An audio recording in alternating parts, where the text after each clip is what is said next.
This is not important person. আমরা কেউ important person না, আমরা এতদিন ধরে সার্ভিস দিচ্ছি, এগুলো কোনো তুচ্ছ। এই সম্মানটা একদম মানে যা ইচ্ছা তাই, এটা কি আপনারা বলতে পারেন? আপনি আমাকে ভাইয়া মাত্রই আমাকে বললো যে আইসিসির অ্যালেক্স মার্শালের সাথে কথা বলতে। Who is Alex Marshall? সে 900 পেজের মাধ্যমে সে একটা রিপোর্ট দিছে। রিপোর্টের আমাকে প্রমাণ দেখান যে আমি কারোর সাথে যুক্ত আছি, কারোর সাথে কথোপকথন করেছি, কারোর সাথে আমি অপরাধমূলক কাজ করেছি, কারোর কাছ থেকে আমি টাকা নিছি, বা কারোর কাছ থেকে আমি কোনো কিছু আমি অপরাধী হয়েছি, কোনো ব্যাপারে কোনো কিছু আছে না দেখে আপনারা একটা রিপোর্ট করলো, আর আপনারা বাংলাদেশি হয়ে একটা বাংলাদেশি ছেলেদেরকে এভাবে নষ্ট করতে পারেন, এভাবে অসম্মান করতে পারেন? বিজয়, শোনা যাচ্ছে এনামুল হক বিজয়, আমাদের সঙ্গে মিঠু ভাই আছেন, শওকত ভাই আছেন, অনেকটা অভিযোগ করেছিলেন আপনি তাদেরকে ফোনে পাচ্ছেন না, কোনো কিছুতে পাচ্ছেন না। আপনার এখন তারা আছেন, সরাসরি আপনি চাইলে কথা বলতে পারেন তাদের সঙ্গে। আমার আসলে দুইটা প্রশ্ন।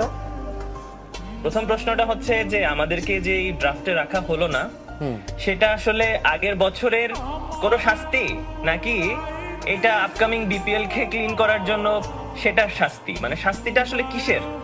এবং এটার উপযুক্ত প্রমাণ ছাড়া বিসিবি বা বিপিএল এর গভর্নিং কাউন্সিল কিভাবে এই সিদ্ধান্ত নিতে পারে, সেটা আমাদেরকে কেন জানানো হলো না? যেটা 2 দিন আগে ড্রাফটের লিস্ট দেওয়ার পরে একদিন পরে আবার পরিবর্তন করে আমাদেরকে সবার কাছে ছোট এবং অপমান করা হলো। এটা একটা প্রশ্ন। এবং সেকেন্ড প্রশ্ন হচ্ছে যে তাদের ফোন ধরতে এত কিসের প্রবলেম, এত কিসের ভয়, যে আমরা সমানে মেইলের পর মেইল, ফোনের পর ফোন দিতে থাকি, এবং তারা এতটুকু সম্মান বোধ করতে পারে না যে আমরা 10-15 বছর ধরে বাংলাদেশ ক্রিকেটকে সার্ভিস দিচ্ছি, খেলতেছি, তারা ফোন ধরতে কি 2টা মিনিট কি ফোন ধরে বলতে পারে না যে বিজয় আমি তোমাদেরকে পরে ফোন দিচ্ছি বা বিষয়টা বলো?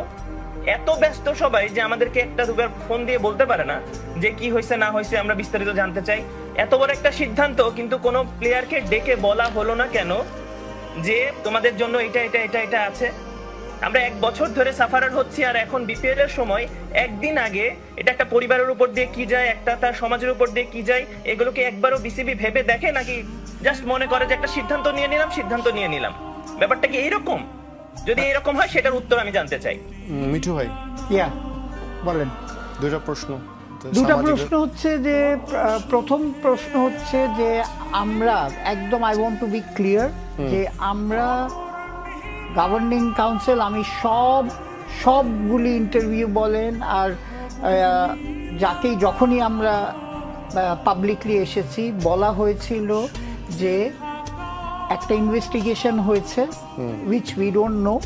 আমি যদি কোনো দিন, ইভেন লাস্ট আপনি দেখবেন ইন্টারভিউ, ওই যে প্রেস কনফারেন্সে আমি বলেছি, বিপিএল এর প্রেস কনফারেন্সে, যে কোনো নাম যে কোনো সময় আসবে